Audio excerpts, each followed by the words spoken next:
24 अप्रैल 1956 को तीजन बाई का जन्म दुर्ग जिले के गनियारी में हुआ।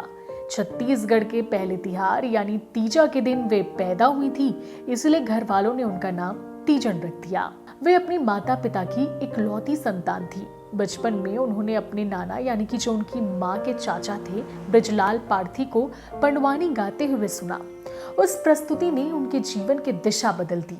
महाभारत की कथा, पात्रों का अभिनय और नाना की शैली इतनी गहराई से उनके मन में उतर गई कि उन्होंने तय कर लिया कि पंडवानी ही उनका जीवन बनेगी। आज पंडवानी का नाम लेते ही सबसे पहले तीजन बाई का चेहरा सामने आता है, लेकिन जब उन्होंने यात्रा शुरू की थी तब परिस्थितियां बिल्कुल अलग थी। उस समय पंडवानी को मुख्यतः ग्रामीण इलाकों की लोक कथा माना जाता था।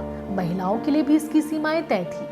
उनसे अपेक्षा की जाती थी कि वे बैठकर सीमित हाव भाव के साथ प्रस्तुति दें। मंच पर अभिनय करना और पूरी देह के साथ कथा को जीना लगभग पुरुष कलाकारों का अधिकार माना जाता था।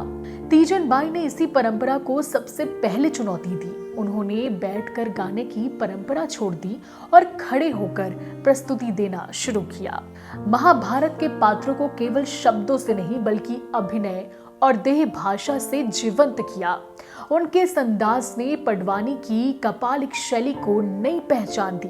बाद में यही शैली उनकी पहचान बन गई। घर की आर्थिक स्थिति ऐसी नहीं थी कि कला के बारे में सोचा जा सके।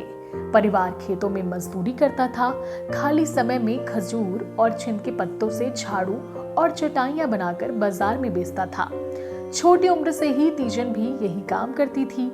खेतों में काम करते हुए कर्मा, ददरिया और सुवा गीत गाना उनका शौक था। गांव की छोटी छोटी गायन प्रतियोगिताओं में वे अक्सर बाजी मार लेती थी, लेकिन तब किसी ने कल्पना नहीं की थी कि यही लड़की आगे चलकर भारत की सबसे प्रसिद्ध लोक कलाकारों में गिनी जाएंगी। उनकी सफलता के पीछे कोई संस्थागत प्रशिक्षण नहीं था, न संगीत विद्यालय, न रंगमंच का औपचारिक अभ्यास और न ही साहित्य की पढ़ाई। उनकी सबसे बड़ी पाठशाला गांव का जीवन था। महाभारत के प्रसंग उन्होंने किताबों से नहीं बल्कि सुन सुनकर सीखे।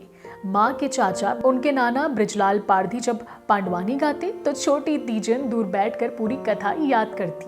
शब्दों के साथ भाव भी स्मृति में उतरते चले गए। महज 13 साल की उम्र में चंदखुरी गांव में उन्होंने पहला सार्वजनिक पंडवानी प्रस्तुत किया, जिसके बाद उन्होंने कभी पीछे मुड़कर नहीं देखा।